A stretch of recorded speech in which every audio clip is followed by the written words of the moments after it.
Elizabeth died in 1604, I believe, and James the First became King of England. And James was a peculiar character. The wags of the time liked to say Elizabeth was king and now James is queen. And not only that, he hated occultism. He had no patience with the whole magical court that Elizabeth had assembled around herself. Well, now, meanwhile, in 1606, a very mysterious document began to circulate in Europe and in England called the Fama. This is the first word of a string of Latin words, the Fama, and 2 years later, the Confessio. And what these were announcements that an alchemical brotherhood was seeking recruits. These are the primary documents of Rosicrucianism. Now, Rosicrucianism was based on a fiction and a fictional person, Christian Rosenkranz, who was imagined to have lived almost 200 years earlier, in the 1540s, and been a great alchemist. And it was claimed that his tomb had been recently opened and that there were books inside it which set the stage for the alchemical revolution of the world. Notice how this occult mind always tries to reach back in time to give itself validity. So, and Christian Rosenkranz was claimed to be the author of a series of books, the chief of which is called The Chemical Wedding. What this was all about, I believe, and the Rosicrucian Enlightenment makes it fairly clear, was Dee, during the period when he had been in Bohemia, had set out to lay the groundwork for an alchemical revolution in Central Europe. And he had made Johann Andrei and Michael Meyer his agents in this plot.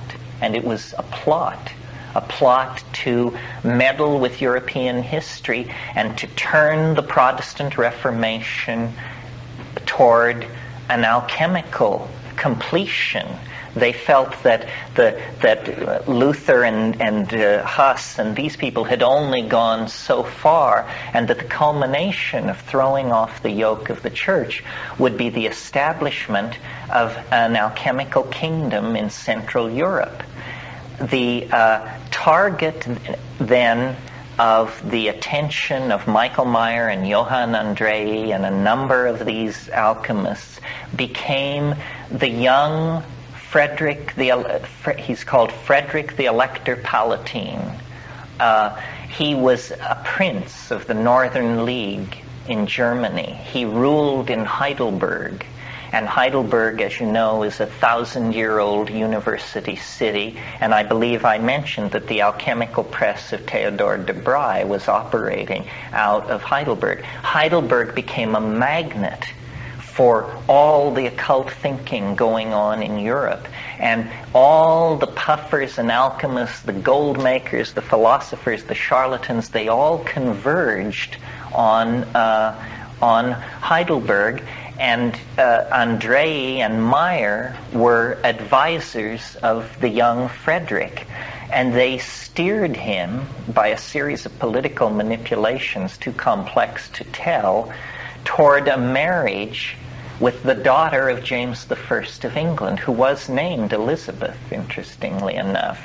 So Frederick the Elector made Elizabeth, the son of James of England, his wife. Now, Frederick here made a serious miscalculation, because he thought that if James would give the hand of his daughter in marriage, that this was his way of blessing this alchemical conspiracy. Actually, what was on James's mind was he was about to give one of his sons in marriage to a Spanish princess of the Habsburg line, a Catholic. In other words, he was playing both sides against each other. He was not giving the green light to an alchemical revolution at all. But it was assumed so. Well, then in 16, 17, 18, Rudolph, remember Rudolph, the emperor? He finally dies at a very ripe old age.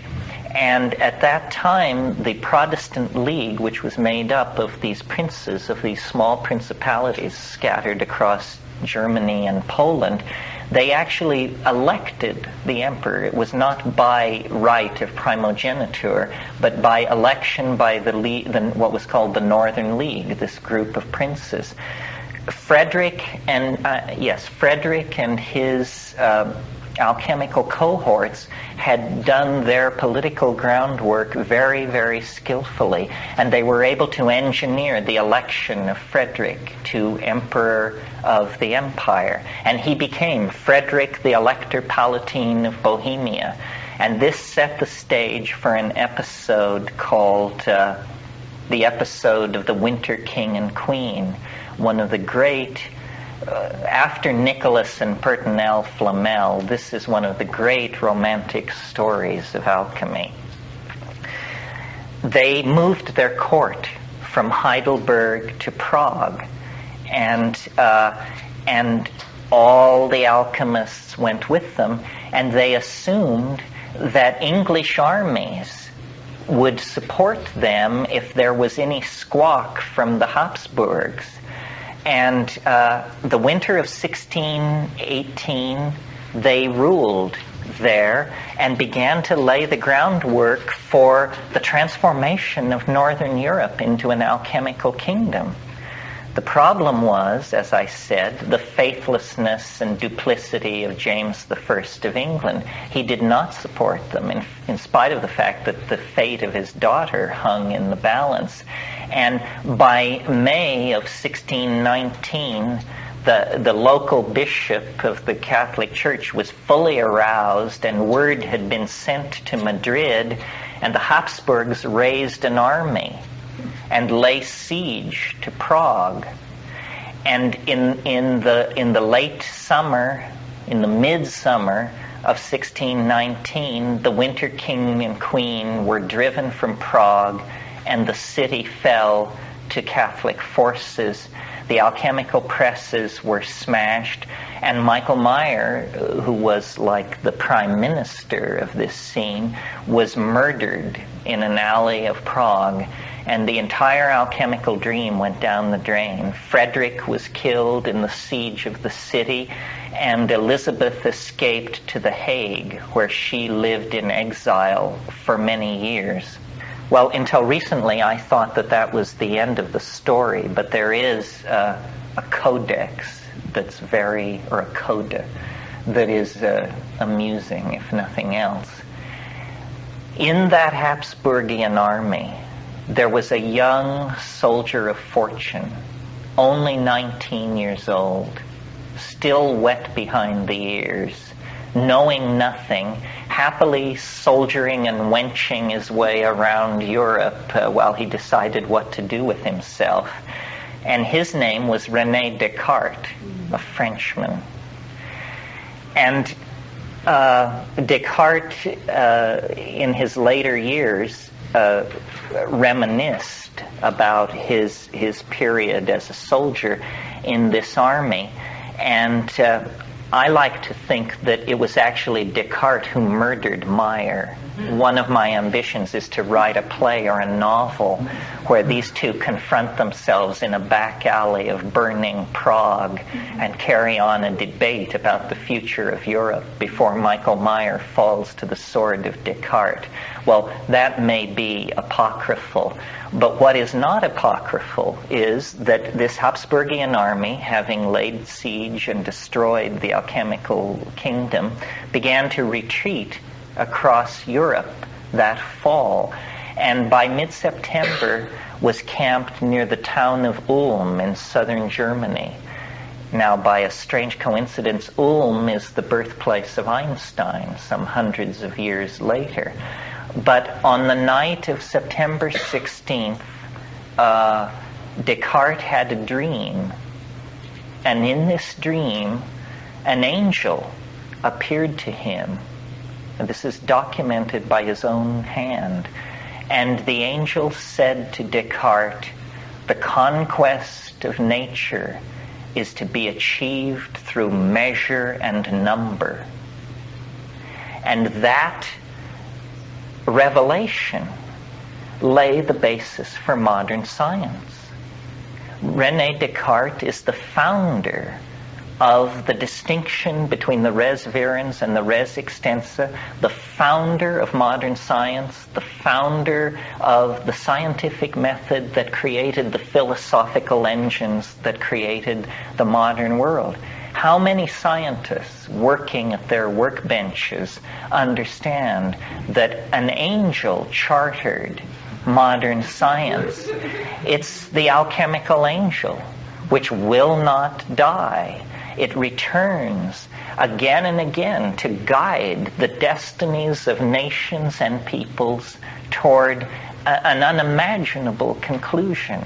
I mean, that's not the last time that this angelic intervention in the history of science has occurred. Some of you may know the story in the 19th century of Kekule, the German chemist who was struggling with the molecular structure of benzene, couldn't get it straight, and then had a dream in which he saw the Ouroboros snake take its tail in its mouth, and he awoke from that dream with the carbon ring burning in his mind. Well, the carbon ring, the six-sided heptadal form of the carbon ring, is the basis for all organic chemistry. So, and then I mentioned earlier Faraday and Helmholtz and the rise of the electromagnetic field. The point I'm trying to make is that however rational we may assume ourselves to be, however rational we may assume modern science to be, it is all really founded on angelic revelation, demonic intercession, and an extremely mysterious relationship between the human mind and the world of what science calls inert matter, which from this point of view is revealed to be not inert at all, but alive and pregnant with purpose for mankind. The alchemical kingdom of Frederick the Elector, then there were a series of adumbrations of this kind of thinking. I mean, many of you may know about the Freemasonry and the many Freemason revolts in Bohemia and Bavaria throughout the 16th and 17th century. Adam Weishaupt and the Illuminati is another effort to do this.